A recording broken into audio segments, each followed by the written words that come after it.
ഇപ്പം ഞാനെപ്പോഴും ആളുകൾ ചോദിക്കുന്ന ചോദ്യമുണ്ട്. നിങ്ങളുടെ ഒരു ദിവസത്തിൽ നിങ്ങൾ എത്ര സമയം നിങ്ങൾക്ക് വേണ്ടി ചിലവഴിക്കുന്നു? അസുഖങ്ങൾ വരാതെ, ഹോസ്പിറ്റലിൽ പോവാതെ ജീവിച്ച് മനസ്സമാധാനത്തോടു കൂടി സംതൃപ്തിയോടു കൂടി ജീവിക്കാൻ നമുക്ക് പറ്റുമോ? ഈ 100 വയസ്സ് വരെ ജീവിക്കുന്നതിലല്ല, ആ 100 വയസ്സ് നിങ്ങൾ എങ്ങനെ എൻജോയ് ചെയ്ത് ജീവിക്കുന്നുള്ളിടത്തുള്ള ചോദ്യം. ഇപ്പോൾ 17-ാം നൂറ്റാണ്ടിൽ ലോകത്തിലെ ആളുകൾ ബാർബേറിയൻസായിട്ട് നടക്കുന്ന സമയത്ത് ഇന്ത്യയിൽ 5 യൂണിവേഴ്സിറ്റികളുണ്ടായിരുന്നു, വിശ്വവിഖ്യാതമായ യൂണിവേഴ്സിറ്റികൾ. ഈ അരിയും ഗോതമ്പൊക്കെ കേരളത്തിൽ നിരോധിച്ചാൽ ഇവിടുത്തെ ഹോസ്പിറ്റലുകൾക്ക് ഓൾമോസ്റ്റ് പൂട്ടും. കാരണം എല്ലാ അസുഖങ്ങളും തുടങ്ങുന്നത് നമ്മൾ വയറിൽ നിന്നാണ്. പക്ഷേ മലയാളികളുടെ മുമ്പിലേക്ക് എങ്ങനെയാണ് നമ്മൾ ഇങ്ങനെ ഒരു കോൺസെപ്റ്റ് ഇൻട്രൊഡ്യൂസ് ചെയ്യാൻ സാധിക്കുക? ഈ കമ്മ്യൂണിറ്റിയുടെ നിരന്തരമായുള്ള പ്രോഗ്രാമുകളോട് അവർക്ക് പങ്കെടുക്കാം. ഇത് 21 ഡേയ്സിൻ്റെ ഒരു പ്രോഗ്രാമുണ്ട്, സമഗ്രം. ഈ 21 ഡേയ്സ് എന്ന് പറഞ്ഞാൽ ഈ 21 ഡേയ്സിൻ്റെ ശരിക്കും ഒരാളുടെ ജീവിതത്തിൽ ട്രാൻസ്ഫോർമേഷൻ വരാനുള്ളൊരു സമയമാണ് 21 ദിവസം. എൻഡ് ഓഫ് ദ ഡേ ഈ പറയുന്ന പോലെ ആളുകൾക്ക് വേണ്ടത് സ്വസ്ഥതയും സമാധാനമാണ്. യെസ്, അതെ അതെ. താങ്കൾക്ക് ധൈര്യമുണ്ടോ ക്യാമറയ്ക്ക് മുന്നിൽ താങ്കളുടെ ശരിക്കുള്ള വയസ്സ് പറഞ്ഞു കൊടുക്കാൻ? നമ്മുടെ സെക്കൻഡ് ഹാഫ് ഓഫ് ലൈഫ് എന്താവണം എന്നുള്ളത് തീരുമാനിക്കുന്നത് നമ്മുടെ ഫസ്റ്റ് ഹാഫിലാണ്. നിങ്ങൾ വയറ് ഭക്ഷണം കഴിക്കുമ്പോൾ നിങ്ങളുടെ ശരീരത്തിനോട് ചെയ്യുന്ന വലിയ നീതിയാണത്. കാരണം ഞാൻ എൻ്റെ ലൈഫിൽ ഞാൻ എക്സ്പീരിയൻസ് സാധനമാണ് ആളുകളോട് പറയുന്നത്, പുസ്തകം വായിച്ച അറിവല്ല. ഹലോ എവരിവൺ, നമസ്കാരം. Bio hacking, longevity, mind set rewiring, ഈ കാര്യങ്ങളൊക്കെ മലയാളികളുടെ ഇടയിൽ കൊണ്ടുവന്ന ഒരു വ്യക്തിയാണ് ഇന്ന് നമ്മളോട് പോഡ്കാസ്റ്റ് ഇരിക്കുന്നത്. Hello mister Naren Gopal, welcome to the show. Thank U.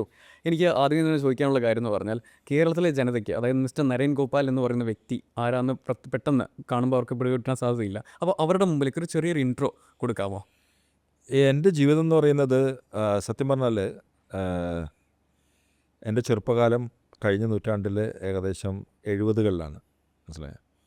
ആ 70കളിൽ സത്യം പറഞ്ഞാൽ അന്നത്തെ ജീവിതം എന്ന് പറയുമ്പോൾ ഇപ്പോൾ ആളുകൾ പറയും തള്ളുകയാണെന്നുള്ളത്. അന്ന് ഒന്നുമില്ല. സത്യം പറഞ്ഞാൽ അന്നത്തെ ജീവിതത്തിൽ സത്യം പറഞ്ഞാൽ എന്താ പറയുക, ഈ ഇലക്ട്രിസിറ്റി എന്ന് പറഞ്ഞില്ലേ, കറണ്ട്, ഇലക്ട്രിസിറ്റി ഉള്ള ഒരു കാലം 70കളിൽ. അപ്പോൾ എത്രയിലായിരിക്കും പഠിക്കുന്നത്? എനിക്ക് 10 വയസ്സുള്ളപ്പോൾ ഞാൻ ചിന്തിച്ചൊരു കാര്യമുണ്ട്. എന്താ പറയുക, ഒരു 60 വയസ്സ് വരെ ജീവിക്കുള്ളൂ. 60 വയസ്സ്, കാരണം എന്താ വെച്ചാൽ അന്നൊന്നും വെച്ചാൽ നിറമുള്ള സ്വപ്നങ്ങൾ കാണാനുള്ള ഒരു കപ്പാസിറ്റി പോലും ഇല്ല. സ്വാഭാവികമാണ് മനുഷ്യന്മാരുടെ ചിന്ത. കാരണം ഇവിടെ എന്താ പ്രശ്നം എന്ന് വെച്ചാൽ നമ്മൾ അന്നുള്ളൊരു പട്ടപ്പര ടാക്കീസാണ്.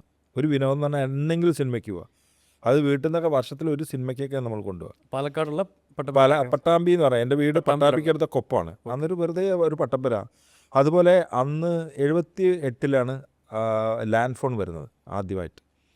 ഇങ്ങനെ ജീവിതത്തിൽ പറയുന്ന പോലെ ടെലിവിഷനില്ല, ബാക്കി ഒരു സൗകര്യങ്ങളില്ല, ഈവൻ മൊബൈൽ ഫോണില്ല. അപ്പോൾ സത്യം പറഞ്ഞാൽ അന്ന് ഞാൻ വിചാരിച്ചൊരു കാര്യം, ഒരു 60 വയസ്സ് വരെ ജീവിക്കും. ഇന്നിപ്പോൾ ഞാൻ 60-ലെത്തി നിൽക്കുകയാണ്. 60 കഴിഞ്ഞ് 61 കഴിഞ്ഞൊരു കാലം. അപ്പോൾ ഈ 61 കഴിഞ്ഞ ഒരു കാലത്തിൽ ഞാനിപ്പോൾ ചിന്തിക്കുന്നത് ഇനിയാണ് എൻ്റെ ജീവിതം തുടങ്ങുന്നതിലാണ്. സത്യം പറഞ്ഞാൽ ഇന്ന് ഉള്ള സൗകര്യങ്ങൾ, ഇപ്പം ഈവൻ AI ഒക്കെ വന്നപ്പോൾ നമുക്കുണ്ടായിട്ടുള്ള മാറ്റം, നമ്മൾ എന്താഗ്രഹിക്കുന്നുവോ അതെല്ലാം കിട്ടാൻ പറ്റുന്ന രീതിയിലുള്ള ഒരു സാഹചര്യങ്ങൾ നമുക്ക് നിലവിലുണ്ട്.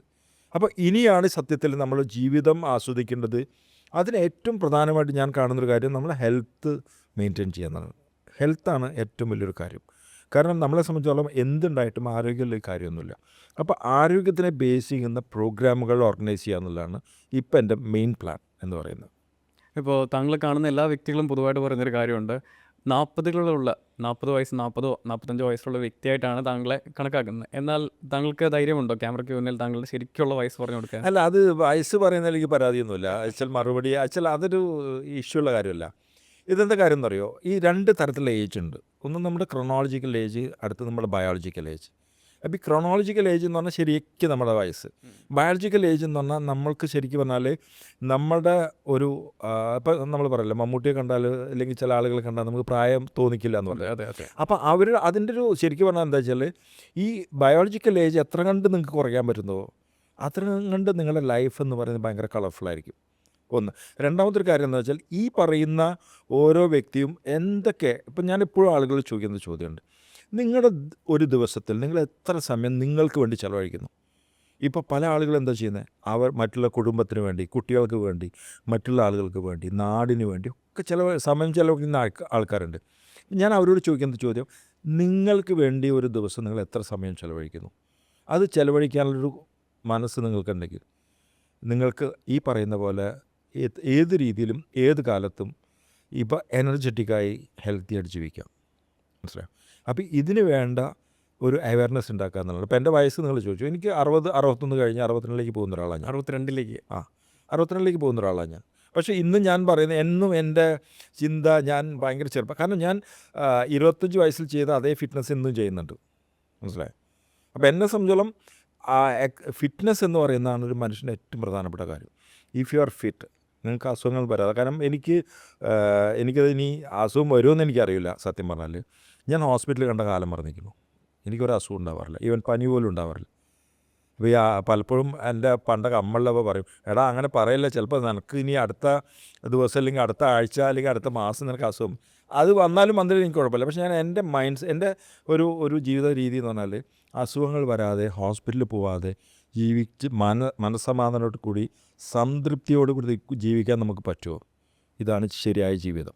അപ്പോൾ ഈ 60-62 കടക്കുന്ന താങ്കളുടെ ഈ ജീവിതത്തിലെ ശരിക്കുള്ള സീക്രട്ട് അത് താങ്കളോടൊപ്പം തന്നെ അലിഞ്ഞു ചേരുവാണോ, അല്ലെങ്കിൽ മറ്റുള്ളവർക്ക് പകർന്നു കൊടുക്കാൻ താല്പര്യം? മറ്റുള്ളവർക്ക് പകർന്നു കൊടുക്കുക എന്നുള്ളതാണ് നമ്മുടെ ഉദ്ദേശം. പകർന്നു കൊടുക്കുക എന്ന് പറഞ്ഞാൽ ഇതിന് വലിയ മാജിക്കൊന്നുമില്ല. ഇത് റോക്കറ്റ് സയൻസ് ഒന്നുമില്ല. ഇപ്പം എന്നെ സംബന്ധിച്ചുള്ള എന്താണ്, ഞാൻ ഇത്രയും വയസ്സ് വരെ ജീവിച്ചുവെങ്കിൽ ആ ജീവിതത്തിന് ഈ പറയുന്ന രീതിയിൽ ഞാൻ എൻ്റെ ഹെൽത്ത് അങ്ങനെ മെയിൻറ്റെയിൻ ചെയ്യുന്നത് ഞാൻ പറയില്ല, മനസ്സിലായോ. എൻ്റേതായിട്ടുള്ള കുറേ എന്താ പറയുക ഇപ്പോഴും ഇഷ്യൂസും വെച്ചാൽ ഫിസിക്കൽ ഇഷ്യൂസ് ഇല്ല എനിക്ക്. പിന്നെ ഈ പറഞ്ഞ പോലെ നമുക്ക് പാരമ്പര്യമായിട്ട് കിട്ടിയ ചെറിയ ചെറിയ അസുഖങ്ങളുണ്ട്. പക്ഷെ ഞാനതിനെ മൈൻഡ് ചെയ്യാറില്ല. കാരണം എന്നെ സംബന്ധിച്ചുള്ള എന്താ വെച്ചാൽ നമ്മൾ ഓരോ ദിവസവും ജീവിതത്തിൽ ജീവിക്കുന്ന നിമിഷങ്ങൾ ഉണ്ടാക്കുക എന്നുള്ളതാണ് നമ്മുടെ ജീവിതത്തിൻ്റെ ഏറ്റവും വലിയ ലക്ഷ്യം. നിങ്ങൾക്ക് ലിവിങ് മൊമെൻറ്റ്സ് ഉണ്ടാക്കും. നിങ്ങൾ 100 വയസ്സ് വരെ ജീവിച്ചു, പക്ഷേ നിങ്ങൾ എങ്ങനെ ഈ 100 പല ആൾക്കാരും പറയും ഞാൻ അത്ര വയസ്സ് വരെ ജീവിക്കില്ലേ, 100 വയസ്സ് വരെ ജീവിക്കുന്നതിലല്ല, ആ 100 വയസ്സ് നിങ്ങൾ എങ്ങനെ എൻജോയ് ചെയ്ത് ജീവിക്കുന്നുള്ളിടത്തുള്ള ചോദ്യം, മനസ്സിലായോ. അപ്പോൾ ഒരു സാധാരണക്കാരൻ താങ്കളുടെ അടുത്ത് വന്ന് പറയുകയാണ് എനിക്ക് നിങ്ങളുടെ കൂടെ യാത്ര ചെയ്യണം, നിങ്ങളെപ്പോലെ ആവണം, അങ്ങനെ ഒരു വ്യക്തിക്ക് എന്തായിരിക്കും കൊടുക്കാൻ സാധിക്കുക? അല്ല, നമ്മളെപ്പോഴും പറയുന്നൊരു കാര്യം എന്ന് വെച്ചാൽ ഞാനെപ്പോഴും ചോദിക്കുന്ന ചോദ്യമുണ്ട് എല്ലാവരുടെ, നിങ്ങൾ ആരെയാണ് ഏറ്റവും കൂടുതൽ ഇഷ്ടപ്പെടുന്നത്, മനസ്സിലായോ. നിങ്ങൾ ആരെയാണ് ഏറ്റവും കൂടുതൽ പല ആളുകളും പറയും എൻ്റെ അച്ഛനെയാണ്, അമ്മയാണ്, മക്കളെയാണ്. സ്വന്തം അവനവനെ ഇഷ്ടപ്പെടാനുള്ളൊരു മാനസികാവസ്ഥയിലല്ല ഇന്നും പല ആളുകളും ജീവിക്കുന്നത്. സെൽഫ് ലവ് എന്ന് പറഞ്ഞൊരു സാധനമില്ല. തീർച്ചയായിട്ടും. കാരണം സെൽഫ് ലവ് ഉണ്ടെങ്കിൽ എന്താ ഗുണമെന്ന് പറയുക, കാരണം നമ്മുടെ മനുഷ്യ സൃഷ്ടി എന്ന് പറയുന്നത് എന്താ വെച്ചാൽ സൃഷ്ടികളിൽ ഏറ്റവും അമൂർത്തമായിട്ടുള്ള സാധനമാണ് മനുഷ്യൻ്റെ സൃഷ്ടി. നിങ്ങളൊന്ന് ആലോചിച്ച് നോക്കുക, എത്രമാത്രം കോംപ്ലിക്കേറ്റഡ് ആയൊരു സാധനമാണ്. എത്രയോ ഇൻഡസ്ട്രികൾ ചേർന്നാൽ എത്രയോ ഇൻഡസ്ട്രികൾ അതിനേക്കാൾ കോംപ്ലക്സാണ് നമ്മുടെ മനുഷ്യ ശരീരം എന്ന് പറയുന്നത്. അപ്പോൾ ഈ മനുഷ്യ ശരീരം ഇത്രയും ബ്ലെസ്ഡ് ആയിട്ടൊരു സാധനം നമുക്ക് കിട്ടിയിട്ട് നമ്മൾ എത്ര പേര് അത് നന്നായിട്ട് കൊണ്ടു നടക്കുന്നുണ്ട്. എത്ര പേര് നമ്മളുടെ ജീവിതത്തിൽ നമ്മൾക്ക് ഈ പറയുന്ന പോലെ നമ്മുടെ ശരീരം മെയിൻറ്റെയിൻ ചെയ്യാൻ വേണ്ടി എത്ര പേര് ഒരു ദിവസം എത്ര സമയം ചിലവാക്കുന്നുണ്ട്. ഇത് നമ്മൾ പർപ്പസ്ഫുള്ളി നെഗ്ലക്റ്റ് എന്ന് പറയുന്ന സംഭവമാണ്. നമ്മൾ മനഃപൂർവ്വം നെഗ്ലക്റ്റ് ചെയ്യണം നമ്മളെക്കുറിച്ചിട്ട്. അപ്പോൾ ഇതിൽ നമ്മൾ പറയുന്ന കാര്യത്തിലേ ഉള്ളൂ, നിങ്ങൾക്ക് വേണ്ടി ജീവിക്കുക, ജീവിക്കുന്ന നിമിഷങ്ങളുണ്ടാക്കുക, സന്തോഷമായിട്ടിരിക്കുക. ഹാപ്പിനെസ് എന്ന് പറഞ്ഞ സാധനമാണ്. Be happy make us happy, അതായിരിക്കാം നമ്മുടെ പോളിസി. കാരണം നമ്മളൊരിക്കലും ദുഃഖം കൊണ്ട് വരുന്ന ആളുകളാവരുത് മറ്റുള്ളവരുടെ ജീവിതത്തിൽ. അപ്പോൾ ഈ ഒരു രീതിയിൽ നമ്മൾ ഡിസൈൻ ചെയ്യാൻ പറ്റുമെങ്കിൽ ഈ പറയുന്ന രീതിയിൽ നമുക്ക് ഇപ്പോൾ ഭയങ്കര ക്ലീശായിട്ടുള്ള കുറേ കാര്യങ്ങളുണ്ട്. ഇപ്പോൾ 60 കഴിഞ്ഞാൽ നിങ്ങൾ എക്സസൈസ് ചെയ്യാൻ പറ്റില്ല, ജിമ്മിൽ പോകാൻ പറ്റില്ല, ഇങ്ങനെ പറയുന്ന കുറേ കാര്യങ്ങളുണ്ട്. ശുദ്ധ മണ്ടത്തരമാണ്. കാരണം നിങ്ങൾ വയസ്സ് കൂടുന്തോറും നിങ്ങളെ മസിൽ മാസ് കുറഞ്ഞു വരികയാണ്. ആ മസിൽ മാസ് ഉണ്ടാക്കുന്നത് നിങ്ങൾ വർക്കൗട്ട് ചെയ്തേ പറ്റുള്ളൂ. ഞാനിപ്പോഴും നല്ല രീതിയിൽ വർക്കൗട്ട് ചെയ്യുന്ന ഒരാളാണ്. 2 മണിക്കൂർ ഓൾമോസ്റ്റ് എല്ലാ ദിവസവും ഞാൻ പോകുന്ന ഒരാളാണ് ജിമ്മിൽ. വർക്കൗട്ട് ചെയ്യുമ്പോൾ എന്താ വെച്ചാൽ ചില ദിവസങ്ങളെ പറഞ്ഞില്ലേ, ഞങ്ങളെപ്പോഴും പറയും ലെഗിന് കളിക്കുന്ന ദിവസം കുറച്ച് ബുദ്ധിമുട്ടൊക്കെയാണ് അത്. അപ്പോൾ പക്ഷേ നമ്മൾ എൻജോയ് ചെയ്യാറുണ്ട്. അപ്പോൾ അതെന്തുകൊണ്ടെന്ന് വെച്ചാൽ നമ്മുടെ എനർജി, നമ്മുടെ ഫിസിക് എന്ന് പറയുന്നത് നമ്മൾ നല്ല രീതിയിൽ മെയിൻറ്റെയിൻ ചെയ്യുകയാണെങ്കിൽ നമ്മൾ കഴിക്കുന്ന ഭക്ഷണം അതുപോലെ തന്നെ ഇത് ചെയ്യുകയാണെങ്കിൽ നമുക്ക് ഒട്ടേറെ രീതിയിൽ നമുക്ക് മാറ്റങ്ങൾ വരുത്താൻ പറ്റും. നമ്മൾ എത്ര കാലം ജീവിച്ചു എന്നല്ല, എങ്ങനെ ജീവിച്ചു എന്നുള്ളതാണ് ചോദ്യം. പക്ഷേ ഇപ്പോൾ നമുക്ക് നോക്കിക്കഴിഞ്ഞാൽ ബയോ ഹാക്കിംഗ് അല്ലെങ്കിൽ ലോഞ്ചിവിറ്റി ഈ കാര്യങ്ങളൊക്കെ നമുക്ക് US-ലും അതുപോലെ വിദേശ രാജ്യത്തൊക്കെ കാണുന്ന ഒരു കാര്യമാണ്. പക്ഷേ മലയാളികളുടെ മുമ്പിലേക്ക് എങ്ങനെയാണ് നമ്മൾ ഇങ്ങനെ ഒരു കോൺസെപ്റ്റ് ഇൻട്രൊഡ്യൂസ് ചെയ്യാൻ സാധിക്കുക? അത് എന്താ അറിയോ, എല്ലാ കോൺസെപ്റ്റ്സും ഇവിടുന്ന് പോയുള്ളതാണ്.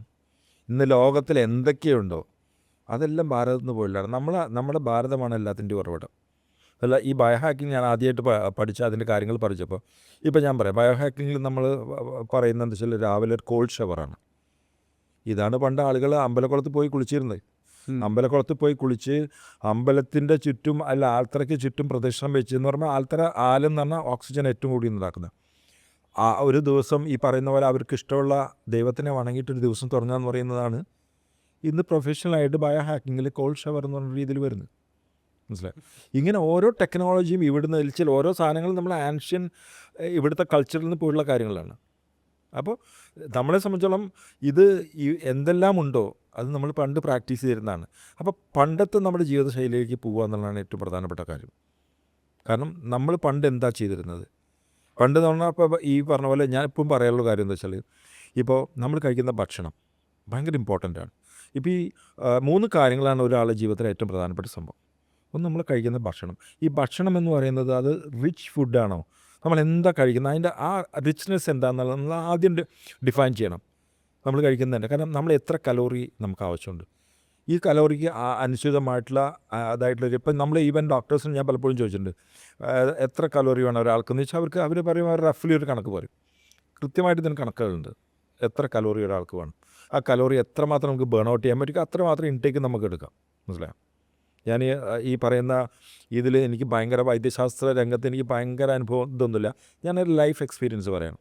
അപ്പം നമ്മളെ സംബന്ധിച്ചിടത്തോളം പിന്നെ നമ്മൾ കഴിക്കുന്ന ഭക്ഷണം കഴിവതും ഈ അരി, ഗോതമ്പ് തുടങ്ങിയ സാധനങ്ങൾ ഒഴിവാക്കാൻ പറ്റുകയാണെങ്കിൽ നമ്മുടെ ലൈഫിൽ ഒട്ടേറെ മാറ്റങ്ങൾ ഉണ്ടാക്കാൻ പറ്റും. ഞാനെപ്പോഴും തമാശയ്ക്ക് പറയും, ഈ അരിയും ഗോതമ്പൊക്കെ കേരളത്തിൽ നിരോധിച്ചാൽ ഇവിടുത്തെ ഹോസ്പിറ്റലുകൾക്ക് ഓൾമോസ്റ്റ് പൂട്ടും. കാരണം എല്ലാ അസുഖങ്ങളും തുടങ്ങുന്നത് നമ്മുടെ വയറിൽ നിന്നാണ്. മനസ്സിലായോ? അതെ അതെ അതെ. അപ്പോൾ ഈ ഒരു രീതിയിൽ നമ്മുടെ ജീവിതത്തെ നമുക്ക് ക്രമീകരിക്കാൻ പറ്റുമെങ്കിൽ ഏത് വയസ്സിലും നമുക്ക് ഊർജ്ജസ്വലമായിട്ട് ജീവിക്കാം. മനസ്സിലായോ? ജീവിക്കാനൊരു ആസക്തി ഉണ്ടാവണം.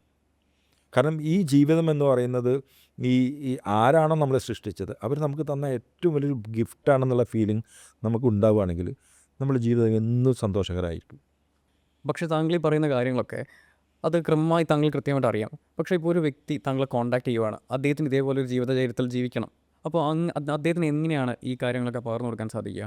അല്ല, ഇത് സത്യം പറഞ്ഞാൽ ഇതൊരു എന്താ പറയുക, ഒരു വ്യക്തിയെ കണ്ടിട്ടല്ല, സത്യത്തിൽ ഒരു വലിയ കമ്മ്യൂണിറ്റിയാണ് എൻ്റെ മനസ്സിലുള്ള ആശയം എന്ന് പറയുന്നത്. കാരണം ഇതിനെക്കുറിച്ച് ചിന്തിക്കുന്ന, എപ്പോഴും സന്തോഷിക്കുന്ന, ഇപ്പോൾ അതിൽ എൻ്റെ കമ്മ്യൂണിറ്റിയിലൊരു ഇതെന്ന് പറഞ്ഞാൽ അതിനൊരു ഗ്രൂപ്പുണ്ട്. ശരി പറഞ്ഞാൽ അതൊരു സബ് ഗ്രൂപ്പ് എന്ന് പറഞ്ഞാൽ കഥ പറയും കൂട്ടം തന്നെ, കഥ പറയുന്ന ആളുകൾ. ഇപ്പോൾ ആ കഥ പറയുന്ന സാധനമാണ് ഇന്ന് സ്റ്റോറി ടെല്ലിംഗ് എന്ന് പറഞ്ഞിട്ട് ഭയങ്കര ഇന്നിപ്പോൾ സ്റ്റോറി ടെല്ലിങ്ങിലാണ് എല്ലാവരും പറയുന്നത്. ഈ സ്റ്റോറി ടെല്ലിങ് എന്തായിരുന്നു, നമ്മൾ ഭയങ്കര പ്രാധാന്യമുള്ള സാധനം. അതെന്താ സംഗതി, നമ്മൾ പണ്ട് പറഞ്ഞിരുന്ന കഥയെ വളരെ കൃത്യമായിട്ട് പറയാമെന്നുള്ളതാണ്. അപ്പം ഞാൻ പറയുന്നത് കഥ പറയും കൂട്ടം എന്ന് പറയുന്നൊരു ആക്ടിവിറ്റി നമ്മളെന്താ വെച്ചാൽ മാസത്തിൽ ഒരു ദിവസം കൂടും, എല്ലാവരും ഒരു കഥ പറയണം, മറ്റുള്ളവർ പറയുന്ന കഥ കേൾക്കണം. നോക്കൂ, 30 പേരിന് 30 കഥകൾ നിങ്ങൾക്ക് കേൾക്കാൻ പറ്റുകയാണെങ്കിൽ നിങ്ങളുടെ ജീവിതത്തിൽ വലിയൊരു ട്രാൻസ്ഫോർമേഷൻ ആയിരിക്കും. മനസ്സിലായോ? ഇതുപോലെയുള്ള കുറേ ആക്ടിവിറ്റികൾ അടങ്ങുന്നൊരു ട്രൈബാണ് ഗ്ലോ ട്രൈബ് എന്നാണ് എൻ്റെ പേര്. ഗ്ലോ ട്രൈബ് എന്നാണ് എൻ്റെ. ആ ഗ്ലോ ട്രൈബിലേക്കാണ് നമ്മൾ ആളുകളെ ഇൻവൈറ്റ് ചെയ്യുന്നത്. അപ്പോൾ ഗ്ലോ ട്രൈബിൻ്റെ ഫസ്റ്റ് പ്രോഗ്രാം എന്ന് പറഞ്ഞാൽ ലിവോറ എന്ന് പറയുന്നത് 2 ദിവസം ഒരു biohacking plus fashion and modelling സമ്മിറ്റാണ്. ലിവോറ അതെന്താ വെച്ചാൽ ഈ 2 ദിവസം സമ്മിറ്റ് എന്ന് പറയുന്നത് ഇപ്പോൾ ഫോർ എക്സാമ്പിൾ എൻ്റെ ഏറ്റവും വലിയൊരു ആഗ്രഹമാണ് റാമ്പിലൂടെ നടക്കുക എന്നുള്ളത്. ജീവിതത്തിൽ ഇന്നേ വരെ എനിക്ക് നടന്നിട്ടില്ല. മനസ്സിലായോ? കാരണം എന്താ വെച്ചാൽ ഞാൻ എപ്പോഴും ചിന്തിക്കുന്നത് എന്താ വെച്ചാൽ ഒരു ഫാഷൻ ആൻഡ് മോഡലിംഗ് ഈവൻറ്റിലേക്ക് ഞാൻ ചെന്ന് കഴിഞ്ഞാൽ അവരെന്നെ സ്വീകരിക്കും എന്നുള്ളൊരു ഭയമാണ് എന്നെ സത്യത്തിൽ പിന്തിരിപ്പിക്കുന്നത്. മനസ്സിലായോ? പക്ഷേ താങ്കളെ ഈ പ്രായത്തിൽ താങ്കളെ കാണാൻ ശരിക്കും ഒരു മോഡലിൻ്റെ ലുക്കുണ്ട്. പക്ഷേ അത് thank you for the compliment. പക്ഷേ അതെന്താ പ്രശ്നം എന്ന് വെച്ച് കഴിഞ്ഞാൽ ഈ പറയുന്ന ഈ ഒരു രീതിയിൽ അത് എൻ്റെ അപകർഷതാബോധമായിരിക്കാം. ശരിക്കും ഞാനിതവരെ അപ്രോച്ച് ചെയ്യാത്തതുകൊണ്ടായിരിക്കാം. കാരണം വാതിൽ മുട്ടിയാലാണ് തുറക്കുള്ളൂ. മനസ്സിലായോ?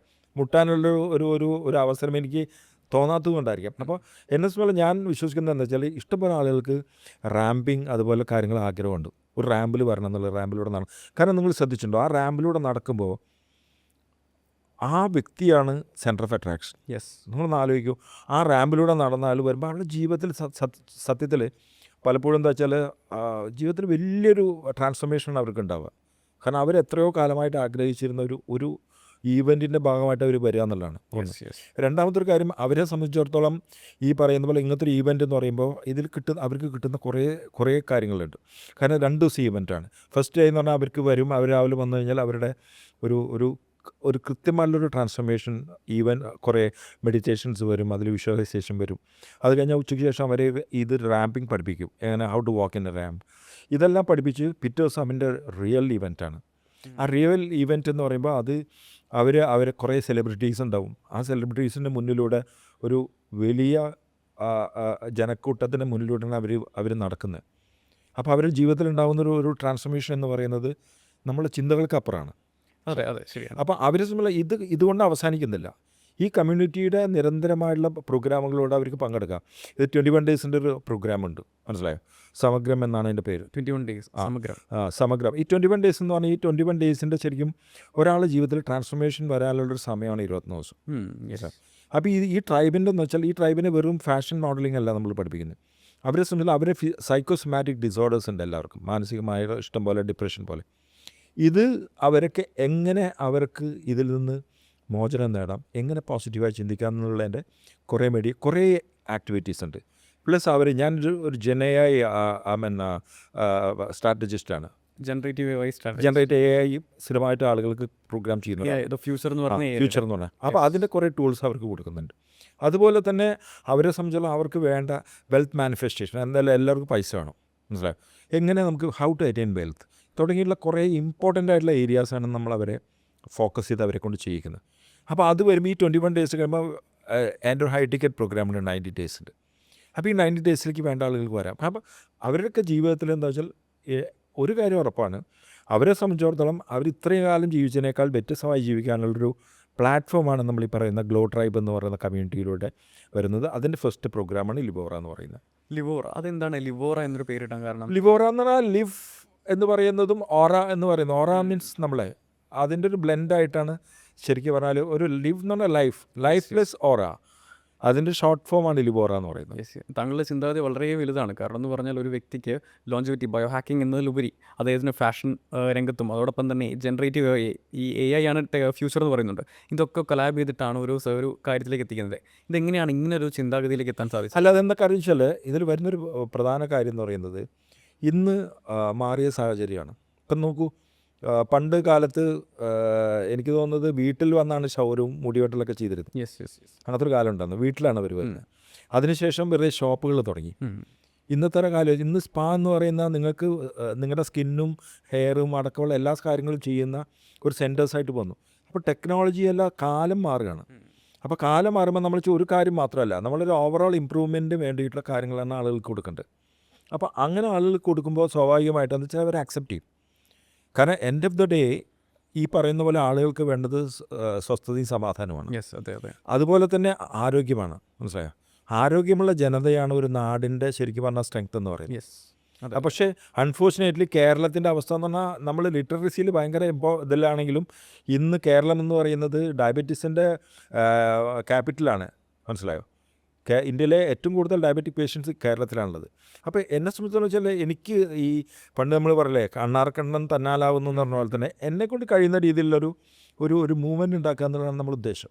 കാരണം ഇതൊരു മെസ്സേജാണ് ആളുകൾക്ക്, ബി ഹെൽത്തി, മനസ്സിലായി? ഈ ഹെൽത്ത് എന്ന് പറയുന്നത് രണ്ട് പറഞ്ഞാൽ ഫിസിക്കൽ മെൻ്റൽ എല്ലാ ഹെൽത്തും വരും. അപ്പോൾ അവരെ സംബന്ധിച്ചോളം അവരുടെ ജീവിതത്തിൽ അവർക്ക് വളരെ സന്തോഷത്തോടു കൂടിയിട്ട് ഈ സന്തോഷവും സമാധാനം സംതൃപ്തി എന്നൊക്കെ പറഞ്ഞ ഈ സാധനങ്ങളൊന്നും പൈസ കൊടുത്ത് വാങ്ങിക്കാൻ കിട്ടാത്ത സാധനങ്ങളാണ്. അപ്പോൾ അവരെ സംബന്ധിച്ച് ഇത് അവർക്ക് കിട്ടുന്ന ഒരു സാഹചര്യം അവർക്ക് ഇതിന് സ്വയം ഉണ്ടാക്കാൻ വേണ്ട ഒരു പ്രോസസ്സ്. കാരണം ഒരു കാര്യം ഉറപ്പാണ്, നമ്മളൊരു സാധനം ചെയ്താൽ നമ്മളെ മക്കളത് ചെയ്യും, അല്ലേ? നമ്മൾ നല്ല കാര്യം ചെയ്താൽ നല്ലത് ചെയ്യും. അപ്പോൾ ഞാനിപ്പോഴും പറയും, പാരൻസ് ചില ആളുകളോട് പറയും, നിങ്ങൾ ഫിറ്റ്നസ് സ്റ്റാർട്ട് ചെയ്യും, നിങ്ങൾ കുട്ടികൾ ഓട്ടോമാറ്റിക്കലി തുടങ്ങും. കാരണം നമ്മൾ കാണിക്കുന്നതാണ് അവർ കാണുന്നത്. അപ്പോൾ ഈ ഒരു രീതിയിൽ നമ്മൾ ഇതേപോലെ പോകാൻ തുടങ്ങി അടുത്ത വീട്ടുകാരെ നോക്കിയിട്ട് പറയും, ഫൈൻ, കൊള്ളാം, എനിക്കും പോയി തുറക്കാം. നോക്കൂ, ഇത് നമ്മുടെയൊക്കെ ഒരു അവസ്ഥ എന്ന് പറയുന്നത് എന്താ വെച്ചാൽ നമ്മളെല്ലാം മറന്നുകൊണ്ട് ആരോഗ്യത്തെ മറന്നുകൊണ്ടാണ് ജീവിക്കാൻ നോക്കുന്നത്. എന്നിട്ട് എന്താ അവസാനം സംഭവിക്കുന്നത്? അവസാന കാലത്ത് ഇതിൽ വളരെ ഇമ്പോർട്ടൻ്റ് ഒരു കാര്യം എന്ന് പറഞ്ഞാൽ നമ്മുടെ സെക്കൻഡ് ഹാഫ് ഓഫ് ലൈഫ് എന്താവണം എന്നുള്ളത് തീരുമാനിക്കുന്നത് നമ്മുടെ ഫസ്റ്റ് ഹാഫിലാണ്. അതെ. നിങ്ങളുടെ സെക്കൻഡ് ഹാഫ് മിസറബിൾ ആവണമെങ്കിൽ നിങ്ങൾക്ക് എങ്ങനെ വേണം നിങ്ങളെ ഹെൽത്തിനെ നെഗ്ലക്റ്റ് ചെയ്യാം. പക്ഷേ നിങ്ങളുടെ സെക്കൻഡ് ഹാഫ് വളരെ കംഫർട്ടബിൾ ആവണമെങ്കിൽ എൻ്റെ ഓഫ് ദ ഡേ ഞാനെപ്പോഴും പറയുന്നൊരു എക്സാമ്പിൾ ഉണ്ട്. നമ്മളെ ഇന്ത്യയിലെ ഏറ്റവും കൂടുതൽ എന്താ പറയുക ആളുകളെ ആകർഷിച്ചൊരു ഇലക്ഷൻ കമ്മീഷണർ അതിന് മുമ്പ് ശേഷം ഉണ്ടായിട്ടില്ല, അത് TN ശേഷനായിരുന്നു. TN ശേഷൻ്റെ അവസാന നാളുകൾ അദ്ദേഹം ഒരു റൂമിൽ കിടക്കുക, ഭാര്യ മറ്റൊരു റൂമിൽ കിടക്കുക. സ്വന്തം ഭാര്യയെ കാണാൻ പോകാൻ പറ്റാത്തൊരു സാഹചര്യമായിരുന്നു അദ്ദേഹത്തിനുണ്ടായത്. ബിക്കോസ് ഒബേസിറ്റി ആയിരുന്നു, അത്രയും തടി. അപ്പോൾ ഈ ഒബേസായിട്ടുള്ള ആളുകൾ അവസാന നാളുകൾ ഭയങ്കര മിസറബിളാണ്. തീർച്ചയായും ജുൻജുൻവാലയൊക്കെ എക്സാമ്പിൾ. ഇപ്പോൾ രാകേഷ് ജുൻജുൻവാലയുടെ കാര്യം നമ്മളെപ്പോഴും പറയുന്നതാണ്. ഇപ്പോൾ രാകേഷ് ജുൻജുൻവാല എന്ന് പറയുന്നത് അദ്ദേഹം എന്താ വെച്ചാൽ അദ്ദേഹം മരിക്കുമ്പോൾ അദ്ദേഹത്തിൻ്റെ ആസ്തി 25,000 കോടിയാണ്, അറിയോ? 55-ാം വയസ്സിലാണ് മരിക്കുന്നത്. അദ്ദേഹം മരിക്കുന്ന രോഗബാധിതനായിട്ട് കിടക്കുന്ന സമയത്ത് അദ്ദേഹം പറഞ്ഞ സ്റ്റേറ്റ്മെൻ്റ് ഉണ്ട്, ഞാൻ ഇൻവെസ്റ്റ് ചെയ്ത എല്ലാ സ്റ്റോക്സ് ആൻഡ് ഷെയർസും എൻ്റെ പ്രതീക്ഷകളൊക്കെ അപ്പുറത്ത് വളർന്ന് എനിക്ക് ഒട്ടേറെ ലാഭം തന്നു. പക്ഷേ ഞാൻ ഇൻവെസ്റ്റ് ചെയ്യേണ്ട ഒരു സാധനം ഉണ്ടായിരുന്നു, എന്താണ്? എൻ്റെ ഹെൽത്ത്, ആരോഗ്യം. അത് ഞാൻ ഇൻവെസ്റ്റ് ചെയ്യാൻ മറന്നുപോയി. അപ്പോൾ ഇതാണ് നമ്മുടെ അവസ്ഥ എന്ന് പറയുന്നത്. അപ്പോൾ നമ്മളെ സംബന്ധിച്ചിടത്തോളം ഫസ്റ്റ് റെസ്പോൺസിബിലിറ്റി എന്ന് പറയുന്നത് invest in your health. Yes, true. ആ ഇൻവെസ്റ്റ് ഇൻ ഹെൽത്ത് എന്ന് പറഞ്ഞാൽ അത് നിങ്ങൾ ചെയ്യുകയാണെങ്കിൽ നിങ്ങളുടെ ലൈഫ് എന്ന് പറയുന്നത് നിങ്ങളെ മാത്രമല്ല, നിങ്ങൾക്ക് ചുറ്റുമുള്ള ആളുകളുടെ ജീവിതം എന്ന് പറയുന്നത് ഭയങ്കര കംഫർട്ടബിളായിരിക്കും. അപ്പോൾ ഈ അബ്ദുൾ കലാം പറഞ്ഞതുപോലെ ഒരു വ്യക്തിയിൽ നിന്ന് തുടങ്ങിയത് ലോകത്തിലേക്ക് എത്തിക്കാൻ സാധിക്കും. പക്ഷേ ഇത് തുടങ്ങിയിരിക്കുന്ന മലയാളികൾക്ക് വേണ്ടി മാത്രമായിട്ടൊരു കാര്യമാണോ? അങ്ങനെയൊന്നുമില്ല. ഇതിൽ മലയാളി എന്നുള്ളതോ പാശ്ചാത്യ നാടുകളിലെ ആളെന്നുള്ള വ്യത്യാസമൊന്നുമില്ല. നിങ്ങൾക്ക് എത്രമാത്രം ഈ പറയുന്ന കാരണം ഞാൻ നേരത്തെ പറഞ്ഞല്ലോ, ഈ എല്ലാ നല്ല ഐഡിയോളജി പോയിട്ടുള്ള ഇന്ത്യയിൽ നിന്നാണ്. ഇപ്പോൾ 17-ാം നൂറ്റാണ്ടിൽ ലോകത്തിലെ ആളുകൾ ബാർബേറിയൻസ് ആയിട്ട് നടക്കുന്ന സമയത്ത് ഇന്ത്യയിൽ 5 യൂണിവേഴ്സിറ്റികളുണ്ടായിരുന്നു, വിശ്വവിഖ്യാതമായ യൂണിവേഴ്സിറ്റികൾ. ആലോചിച്ച് നോക്കൂ. അപ്പം നമ്മൾ പാശ്ചാത്യരെക്കാൾ എത്ര മുന്നിലാണ്. പക്ഷെ നമ്മൾക്ക് നമ്മുടെ പൈതൃകം അല്ലെങ്കിൽ നമ്മുടെ ഇന്ത്യ എന്ന് പറയുന്നതിൻ്റെ ആ ഒരു ഫീലിംഗ് എത്ര പേർക്കുണ്ട്? നളന്ദ തക്ഷശിലയ്ക്ക് അന്ന് 17-ാം നൂറ്റാണ്ടിൽ ലോകം ബാർബേറിയൻസ് ആയിട്ട് വെച്ചാൽ നരഭോജികളായിട്ട് നടക്കുന്ന കാലഘട്ടത്തിൽ അന്ന് ഇന്ത്യയിലുണ്ടായിരുന്നതാണ് 5 യൂണിവേഴ്സിറ്റികൾ. ഒന്ന് ആലോചിക്കൂ. അപ്പം നമ്മളെ സംബന്ധിച്ചിടത്തോളം എല്ലാ കാര്യങ്ങളും നല്ല കാര്യങ്ങൾ തുടങ്ങുന്നത് ഇന്ത്യയിൽ നിന്നാകണം എന്നുള്ളൊരു ആഗ്രഹം സത്യത്തിൽ എനിക്കുണ്ട്. കാരണം നമ്മളതിന് ഡിസേർവ് ചെയ്യും, നമ്മളെ ശരിക്കും പറഞ്ഞാൽ അർഹരാണ് അത്തരം കാര്യങ്ങൾക്ക്. അപ്പം നമ്മളെ സംബന്ധിച്ചിടത്തോളം എന്താ വെച്ചാൽ ഈ പറയുന്ന ഒരു ആശയം എന്ന് പറഞ്ഞത്, ഇപ്പോൾ ഇപ്പോൾ വസുദൈവ കുടുംബകം, ലോകമേ തറവാട് എന്ന് പറയുന്ന ആ വസുദൈവ കുടുംബം എന്ന് പറയുന്ന കോൺസെപ്റ്റ് എവിടുന്നാണ് വന്നത്? ഇന്ത്യയിൽ നിന്നാണ് വന്നത്. ഇന്ത്യ കോൺട്രിബ്യൂട്ട് ചെയ്ത കുറേ കാര്യങ്ങളില്ലേ, ലോകാ സമസ്ത സുഖിനോ ഭവന്തു. വേറെ ഏതെങ്കിലും രാജ്യം പറഞ്ഞിട്ടുണ്ടോ? അപ്പം നമ്മളെ സംബന്ധിച്ചിടത്തോളം നമ്മൾ ഇന്ന് ചിന്തിക്കുന്നത് എന്താ? ലോകത്തിലെ എല്ലാവർക്കും നന്മ വരട്ടെ, എല്ലാവർക്കും സന്തോഷം. അപ്പോൾ അതുപോലെ തന്നെ ലോകത്തിലെ എവിടെയാണെങ്കിലും ഏത് സ്ഥലത്താണെങ്കിലും നമ്മളെപ്പോഴും പറയുന്നൊരു കാര്യം, നിങ്ങളൊരു കമ്മ്യൂണിറ്റി ആയിട്ട് ജീവിക്കുക. നിങ്ങൾ ഒറ്റയ്ക്ക് ജീവിക്കാത്തൊരു കമ്മ്യൂണിറ്റി ആയിട്ട് ജീവിക്കുക. അത് ഈ ഗ്ലോ ട്രൈബ് എന്ന് പറയുന്നൊരു അതൊരു കമ്മ്യൂണിറ്റിയാണ് നമ്മൾ ഉദ്ദേശിക്കുന്നത്. അത് ലോകത്തിലെ എവിടെയുള്ള ആളുകൾ അതിൻ്റെ ഭാഗമാകും. ആളുകളെ സംബന്ധിച്ചോളം അവർക്ക് ശരിക്കും പറഞ്ഞു കഴിഞ്ഞാൽ ഒരു മെസ്സേജാണ് മറ്റുള്ള ആളുകൾക്ക് കൊടുക്കാനുള്ളത്. അപ്പോൾ അതിൽ ഏറ്റവും പ്രോമിനൻ്റ് ആയിട്ടുള്ള കാര്യം എന്ന് പറയുന്നത് അവരുടെ ഹെൽത്താണ്. ഈ ഹെൽത്താണ് നമ്മളെപ്പോഴും ഫോക്കസ് ചെയ്യുന്നൊരു ഏരിയ എന്ന് പറയുന്നത്. കാരണം ഇവിടെ നമുക്ക് വേണ്ടത്, ഇപ്പോൾ ഞാൻ ഒരു കാര്യം കൂടി പറഞ്ഞ് അവസാനിപ്പിക്കാം. കേരളത്തിലൊരു ജില്ലയിലാണ് ഏറ്റവും കൂടുതൽ ഹോട്ടലുകളും ഹോസ്പിറ്റലുകളും ഉള്ളത്. അറിയോ? ഈ ഹോസ്പിറ്റൽ എന്നുള്ള ബന്ധം അറിയോ? ഹോട്ടൽ ഭക്ഷണം കഴിച്ചിട്ടാണ് മെജോറിറ്റി ആളുകൾ ഹോസ്പിറ്റലിൽ പോകുന്നത്. കേരളത്തിൽ ഒരു ജില്ലയുണ്ട്, മനസ്സിലായോ? ഞാനത് പറയുമ്പോൾ ആ ജില്ലക്കാർക്ക് വിഷമമൊന്നും പറയാത്താണ്, മനസ്സിലായോ? ആ ജില്ലയിലാണ് ഏറ്റവും കൂടുതൽ ഹോസ്പിറ്റലുകളും ഹോട്ടലുകളും ഉള്ളത്. അപ്പം നമ്മളെന്താ വിചാരിച്ചിട്ടുള്ളത്? നമ്മളൊരു നിമിഷം നമ്മളൊന്ന് ചിന്തിക്കുക, നമ്മൾ എന്താണ് കഴിക്കുന്നത് എന്നൊരു ബോധ്യം നമുക്കുണ്ടാവുക. ഈ കഴിച്ച സാധനം നമ്മളുള്ളിൽ ചെല്ലുമ്പോൾ എന്തെല്ലാം പ്രശ്നങ്ങളാണ് അതുണ്ടാക്കുന്നതെന്ന് ചോദ്യം ഉണ്ടെങ്കിൽ, നമ്മൾ ഈ പറയുന്ന പോലെ നമ്മൾ എത്രമാത്രം നമ്മുടെ പ്രശ്നം എന്താണ്? നമ്മളെ ഇഷ്ടപ്പെടുന്നില്ല. കാരണം ഇതിൽ സത്യം പറഞ്ഞാൽ ഇത് പറയുമ്പോൾ ഞാനൊരു കഥ ഓർക്കുന്നുണ്ട്. ഒരിക്കലും ഒരു രാജ്യത്ത് രാജാവ് ജനങ്ങളുടെ നന്മയ്ക്ക് വേണ്ടിയിട്ടൊരു വൈദ്യനെ ഏൽപ്പിച്ചു. ഒരു വൈദ്യൻ വന്നു, പക്ഷെ ആരും ചെല്ലുന്നില്ല അയാളത് അസുഖമായിട്ട്. അപ്പോൾ വൈദ്യർ ഭയങ്കര എക്സൈറ്റ്മെൻറ്റ്. വൈദ്യരിങ്ങനെ ആ ഗ്രാമത്തിലൂടെ നടക്കാൻ പോയപ്പോൾ ഒരു വീട്ടിൽ ചെന്ന് ചോദിച്ചു. അപ്പോൾ എന്താണെന്ന് വെച്ചപ്പോൾ ഞങ്ങൾക്ക് അസുഖമൊന്നുമില്ല. അപ്പോൾ ഈ വൈദ്യൻ ചോദിച്ചു, ഇത് എന്താ കാര്യം എന്ന് വെച്ചപ്പോൾ അവർ പറഞ്ഞ സ്റ്റേറ്റ്മെൻ്റ് ഉണ്ട്, ആഹാരത്തിനോടുള്ള ആർത്തി നിലനിർത്തിക്കൊണ്ടാണ് ഞങ്ങളത് അവസാനിപ്പിക്കുന്നതെന്ന്. എന്തൊരു സ്റ്റേറ്റ്മെൻറ്റാന്ന് നോക്കൂ. എന്ന് പറഞ്ഞാൽ നിങ്ങൾ വയറാണ് ഭക്ഷണം കഴിക്കേണ്ടത്, മനസ്സിലായോ? നിങ്ങൾ വയറ് ഭക്ഷണം കഴിക്കുമ്പോൾ നിങ്ങളുടെ ശരീരത്തിനോട് ചെയ്യുന്ന വലിയ നീതിയാണത്. കാരണം നമ്മൾ 2/3 എനർജി ശരീരം ചിലവാക്കുന്ന നമ്മൾ കഴിക്കുന്ന ഭക്ഷണം ദഹിപ്പിക്കാനാണ്, മനസ്സിലായോ? പിന്നെ നമ്മളേറ്റവും എല്ലാവരും നെഗ്ലക്റ്റ് ചെയ്യുന്ന ഒരു ഏരിയ എന്ന് പറയുന്നത് നമ്മുടെ ബയോളജിക്കൽ ക്ലോക്ക് എന്നുള്ളൊരു സാധനമുണ്ട് നമ്മുടെ ഉള്ളിൽ. നമ്മളെപ്പോൾ ഉറങ്ങണം, എപ്പോൾ എണീക്കണം, എപ്പോൾ ഭക്ഷണം കഴിക്കണം. ഇപ്പോൾ രാത്രി ഫാഷനാണ് 12 മണിക്കൊക്കെ ഭക്ഷണം കഴിക്കുക പോയിട്ടെന്ന് പറഞ്ഞാൽ ഫാഷനാണ്. ഇന്നത്തെ യുവതലമുറ അത് എൻജോയ് ചെയ്യുന്നുണ്ട്. പക്ഷെ അവർ ചെയ്യുന്ന ദുരന്തം അനീതി എന്താണ് ഒന്ന് ആലോചിച്ച് നോക്കുക. അവരോട് ചെയ്യുന്ന അനീതിയാണ്, മനസ്സിലായോ? രാത്രി 9:30 മണിക്ക് ശേഷം 4:30 മണി വരെയുള്ളത് ഉറങ്ങാനുള്ള സമയമാണ്. ഈ ഉറങ്ങുമ്പോഴാണ് ശരീരം ഒട്ടേറെ പ്രവൃത്തികൾ ചെയ്യുന്നത്, മനസ്സിലായോ? അപ്പോൾ പണ്ടത്തെ ആളുകൾക്ക് ഈ പറയുന്ന രീതിയിൽ ഇത്ര ആയുസ് ഉണ്ടായിരുന്നെങ്കിൽ അവരുടെ ലൈഫ് സ്റ്റൈലാണ് അവർക്ക് ഇത്രയും രീതിയിലുള്ള കാര്യങ്ങൾ അവർക്ക് ഉണ്ടാക്കിയിട്ടുള്ളത്. അപ്പം നമ്മളെ സംബന്ധിച്ചോളം നമ്മൾ എന്തുകൊണ്ടോ പുതിയ എന്ത് പ്രവണതയാണെന്ന് എനിക്കിപ്പോഴും അറിയില്ല. ഇപ്പോൾ രാത്രി 12 മണിക്ക് പോയി വയറ് നിറച്ച് ഭക്ഷണം കഴിക്കുന്ന പ്രവണത എന്താണെന്ന് എനിക്ക് ഒരു ഐഡിയ ഇല്ല. മനസ്സിലായി? അപ്പം നമ്മൾ ഒറ്റ കാര്യമുള്ളൂ, നമ്മൾ നമ്മുടേതായിട്ടുള്ള ഇത് പറയുമ്പോൾ എനിക്ക് ഏറ്റവും ഇഷ്ടം തോന്നുന്നത് ചില ആളുകളെ റോൾ മോഡലാക്കാവുന്ന ആളുകളുണ്ട്. മനസ്സിലായോ? കാരണം അക്ഷയ് കുമാർ ഞാനിപ്പം പറയും, ബോളിവുഡിലെ അക്ഷയ് കുമാർ എന്ന് പറയുന്ന വ്യക്തിയെ എനിക്ക് ഭയങ്കര ഇഷ്ടമാണ്. ഒറ്റ കാര്യം കൊണ്ടാണ്, അഭിനയം കൊണ്ടല്ല, മറിച്ച് അദ്ദേഹം 9 മണി കഴിഞ്ഞാൽ ഷൂട്ട് നിർത്തും, നൈറ്റ് പാർട്ടീസിന് പോവുകയില്ല. 9 ആകുമ്പോൾ പുള്ളി ഉറങ്ങും, രാവിലെ 4 മണി കഴിയുമ്പോൾ എണീച്ച് കഴിഞ്ഞാൽ പുള്ളി അതിൻ്റെ രാവിലത്തെ ഫിറ്റ്നസ് കാര്യങ്ങളൊക്കെ കഴിഞ്ഞാൽ 6 മണിക്ക് പുള്ളി ഷൂട്ടിന് റെഡിയാണ്. കൃത്യമായിട്ടുള്ള ചിട്ടയായി ജീവിക്കുക. അപ്പോൾ പല ആൾക്കാരും ഇൻ്റർവ്യൂവിൽ ഞാൻ കണ്ടിട്ടുണ്ട്, പുള്ളിയോട് ചോദിക്കുന്നത് നിങ്ങൾക്ക് you are missing the night parties. പുള്ളി പറഞ്ഞു എനിക്ക് അതിനേക്കാൾ വേണ്ടത്, അല്ലെങ്കിൽ ഞാൻ ഇഷ്ടപ്പെടുന്നത്, ഞാൻ ആത്മാർത്ഥമായിട്ട് ആഗ്രഹിക്കുന്ന എൻ്റെ ആരോഗ്യമാണ്. അതിനേക്കാളും വലിയ ബ്യൂട്ടി അദ്ദേഹം കണ്ടിട്ടുണ്ട്. അദ്ദേഹം അതിൽ എൻജോയ് ചെയ്യുന്നുണ്ട്. കാരണം ആ ഒരെണ്ണം പുള്ളി അവോയ്ഡ് ചെയ്യുമ്പോൾ പുള്ളി അതിനേക്കാൾ കൂടുതൽ സന്തോഷം കിട്ടുന്ന അദ്ദേഹത്തിൻ്റെ ഈ പറഞ്ഞ ഹീസ് 58 ആവും. ഇപ്പോൾ നോക്കൂ എന്ത് ഫിറ്റാന്ന് നോക്കൂ, എന്തിന് നല്ല രീതിയിലാണ് ഇതാക്കുന്നത്. ഇപ്പോൾ ടോം ക്രൂയിസ്, ഇപ്പോൾ ഇന്ത്യൻ ടോം ക്രൂയിസ് എന്നാണ് ഈ പറഞ്ഞ പോലെ അക്ഷയ് കുമാറിനെ പറയുന്നത്. ടോം ക്രൂയിസൊക്കെ അതിശയിപ്പിക്കുന്ന നടനല്ലേ, 62-ാം വയസ്സിലും ഈ പറയുന്ന പോലെ ഈ അവനവൻ്റെ ഈ പറയുന്ന ഒരു എന്താ പറയുക, ഈവൻ സ്റ്റണ്ട് വരെ സ്വന്തം പുള്ളി ഡ്യൂപ്പിലാണ് ചെയ്യുന്നത്. Mission impossible. അപ്പം നോക്കൂ, ഇങ്ങനെയുള്ള ആളുകളെ നമ്മൾക്ക് റോൾ മോഡൽ ആയിക്കൂടെ എന്തായാലും? തീർച്ചയായിട്ടും. അപ്പോൾ എന്തായാലും എനിക്ക് ഒറ്റ മെസ്സേജ് ഉള്ളൂ, enjoy your life with full extended health. നല്ല രീതിയിൽ ഹെൽത്തി ആയിട്ട് ജീവിക്കുക. അതിന് ഈ പറയുന്ന പോലെ ഒട്ടേറെ ഇൻസൈറ്റ്സ് കൊടുക്കാവുന്ന, കാരണം ഞാൻ എൻ്റെ ലൈഫിൽ ഞാൻ എക്സ്പീരിയൻസ് സാധനമാണ് ആളുകളോട് പറയുന്നത്, പുസ്തകം വായിച്ച അറിവല്ല. മനസ്സിലായോ? ഞാൻ എക്സ്പീരിയൻസ് ചെയ്ത ഞാനെല്ലാം ഇപ്പോൾ എന്തൊരു സാധനങ്ങളും ഞാൻ ആദ്യം കഴിച്ചു നോക്കും, എന്നിട്ട് എനിക്ക് കോൺഫിഡൻസ് ഉണ്ടെങ്കിൽ മാത്രമേ ഞാൻ ആളോട് പറയൂ ഇത് കൊള്ളാമെന്നുള്ളൂ.